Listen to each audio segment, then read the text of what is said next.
Good morning. This is Jessica Clark, Chairman of the Michiana Area Council of Governments Transportation Technical Advisory Committee for our July 1st meeting. I would presume we have, Mr. Secretary, a quorum. Yes, this is James Turnwald, Executive Director at MACOG. We do have a quorum present. Thank you. We have minutes from June 3rd. Do we have any comments, questions, or a motion to approve? This is Kyle Sylvius from the city of South Bend. Kara Boyles was present at the meeting, and it's possible she was one of the unknown on the minutes, but I wasn't able to make it, but she was present. Thank you, Kyle, for that correction. We can note that in the minutes. Are there any other comments or a motion to approve?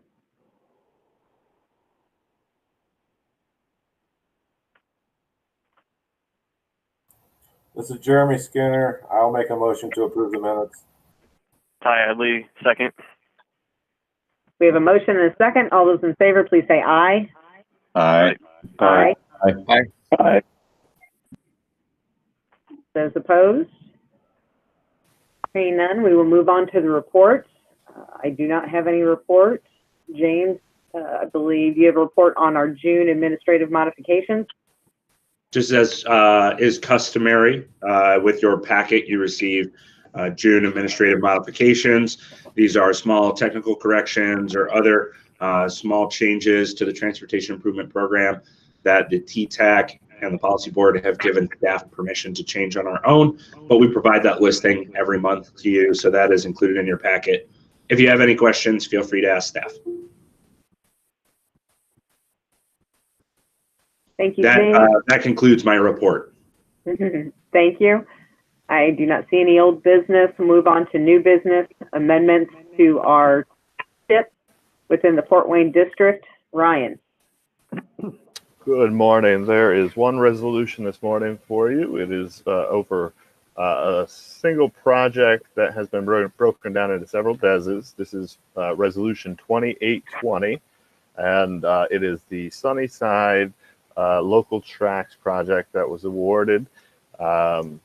Basically, the bridges were broken out into separate DES numbers. So for item A, we have the main project, which had some additional funding added to it, and the fiscal years have been adjusted out slightly.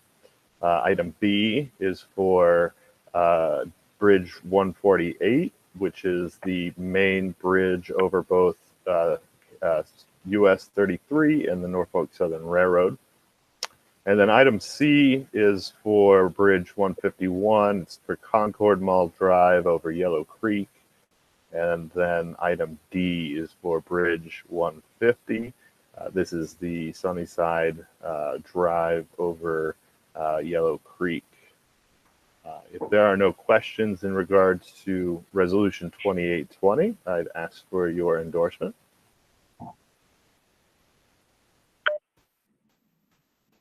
David Armstrong, so moved. Brent Warren. Tom Rushlow, Elkhart County, second.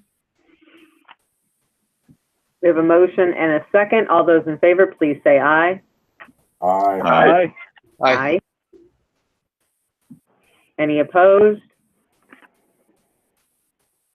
Resolution 28-20 is so endorsed. Thank you, Ryan.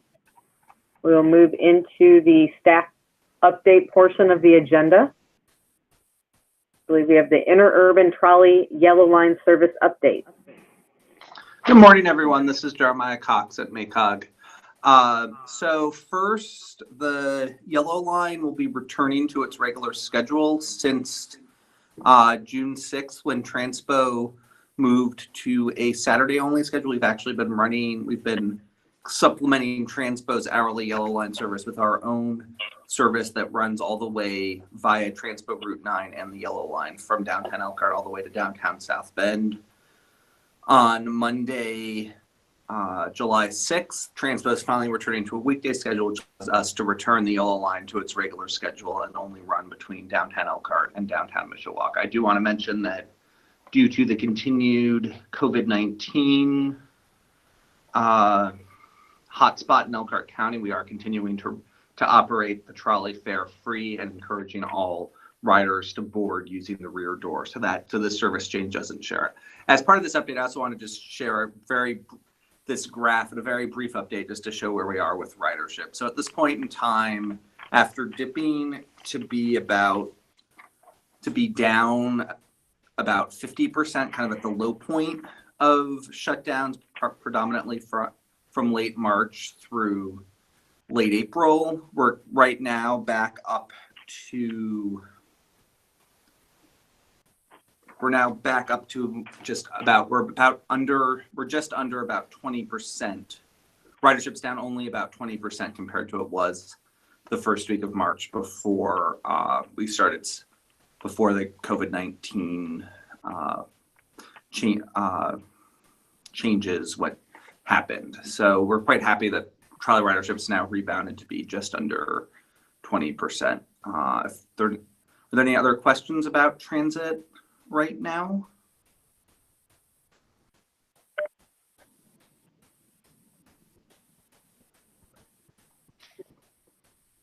Otherwise, back to you, Ryan. Okay, so it's that time of year again. Community Crossings, the second round is about to open July 6th. It will be open until July 31st. As always, MACOG is here to provide technical assistance in any capacity that we can. We have, as an update, we have reached out to the Kosciuszko County Elected Officials Roundtable and look forward to helping some of the smaller communities over there. Otherwise, as per usual, if you have any questions or would like any technical assistance, please feel free to reach out to staff here in the office. Are there any questions about community crossings? Okay. So my next update is in regard to the Railroad Grade Crossing Fund Grant Program.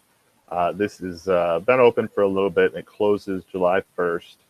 This is an application process grant that you can find in ITAP, and I can help you if you've never gone through the setup of that.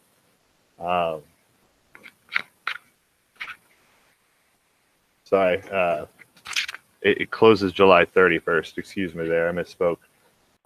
So basically when it comes down to it, this grant is a reimbursement grant, and it's is for median barriers at gated crossings, pavement markings on asphalt roads, including stop bars, signage, including stop signs, and at a 50% reimbursement, locally sponsored installation of lights and gates. And then other illumination is a category that can be applied for.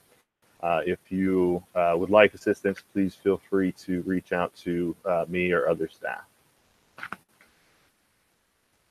So, Leah?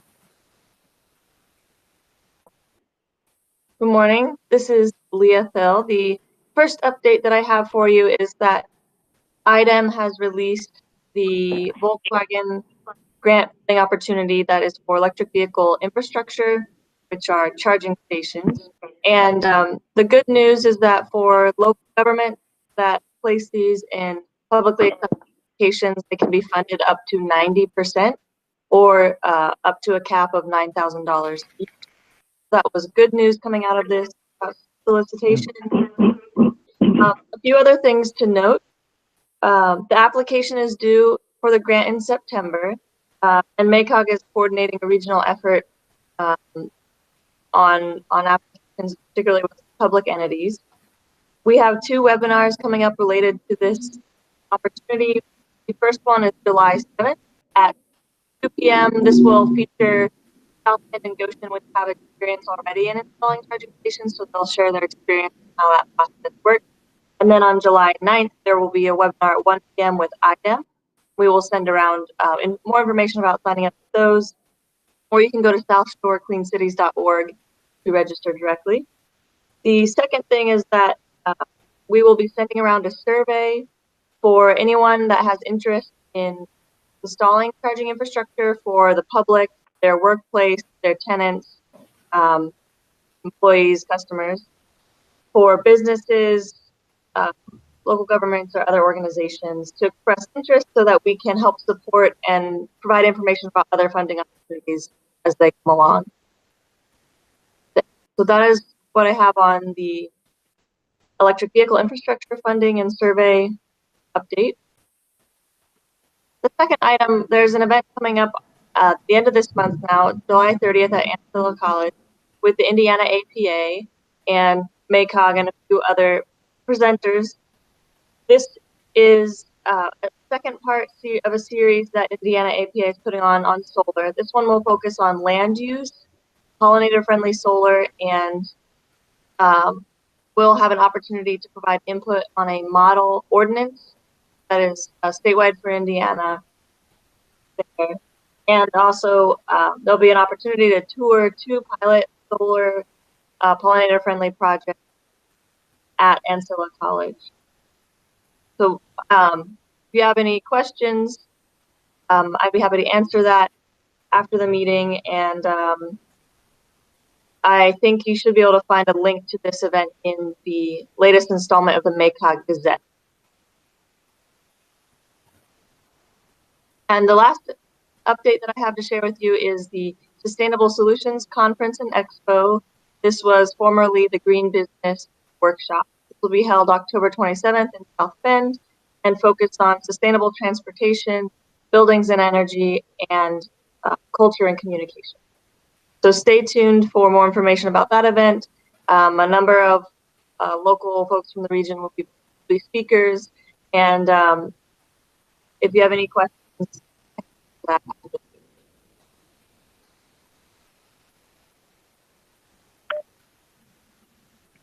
Thank you, Leah. James, are there any other, or is there any other information you'd like to share before we open it up to privilege of the floor? No, not at this time. That really kind of concludes our staff updates for today. We will open it up to privilege of the floor for our TTAC members.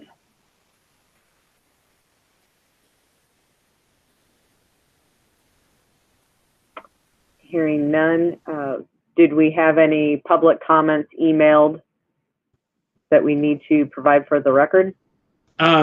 We did receive one public comment after the policy board last month. It was a question regarding funding for South Shoreline. It was a multi-part question. We provided an electronic response, but just for posterity, the question was about that the president had recently tweeted about some funding for the South Shoreline, and they were curious if that is CARES Act funding, kind of the specialty funding from the coronavirus, or if that was related to something else. And that was related to something else. It was kind of the first installation of funding for the West Lakes corridor from the capital improvement grant that they had, that they'll be receiving funding for. And then as well, there was a question related to about how much funding the South Shoreline was provided from CARES Act from our region, which totaled about $11 million. So that was provided in much more detail to that individual. But we did have that public comment, so I thought I'd just put it on record. But other than that, I have not received any other public comments. Okay, thank you. We do have Joyce Newland who would like to comment. If you would unmute yourself, and we'd love to hear from you, Joyce. Hi, good morning, everyone. I wanted to say thank you very much again to James and his staff for a very nice certification review. We thought the virtual format went well. MACOG was well prepared for it. We are now starting to review our individual sections and everything. I do not believe there's going to be any. I do not anticipate any corrective actions. Maybe a couple of recommendations, but other than that, it was a very nice review. And thank you very much for everyone's hard work and input onto that. So, and for those who did call into the listening sessions, we also thank you. Any questions? All right, thanks. Thanks, Joyce. Thank you, Joyce. Do we have any other privilege of the floor?